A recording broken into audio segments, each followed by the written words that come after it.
শিশু দুই বোনের প্যারেন্টস মাঠে এসছেন কৃষিকাজের জন্য, সেখানে কৃষিকাজ করবেন। এর মধ্যে তারা বিশাল এক গাড়ি নিয়ে চলে আসছেন তাদেরকে সহযোগিতা করার জন্য, তাদেরকে হেল্প করার জন্য। দেখুন, তার প্যারেন্টস মাঠে কাজ করে কুমড়া টাইপের কিছু নিয়ে আসছে, লাউ টাইপের এক ট্রলি ভর্তি করে নিয়ে আসছে, এবং তারা গাড়ি নিয়ে আসছে। এই কুমড়োগুলি নিয়ে যাবে এই গাড়িতে, খেলনা গাড়ি যদি হয় মাল পরিবহন করা যায়, এটা একটু মোটামুটি একটু ভালো একটা খেলনাও হয়ে যায় এবং তাদের মালটাও ক্যারিং করা যায়।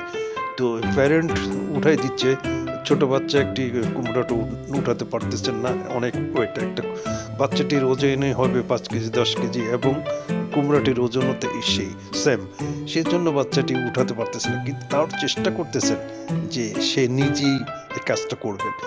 ইচ্ছা শক্তিটাই সবচেয়ে বড় কথা, কাজের গতিটাই বাড়িয়ে নেওয়ার জন্য বড় কথা। সুতরাং এই শিশুগুলো বড় হয়ে অবশ্যই তাদের একটা সঠিক জায়গায় পৌঁছে যাবে। তো ভিডিওটি ভালো লাগলে লাইক কমেন্ট শেয়ার করে পাশে থাকবেন।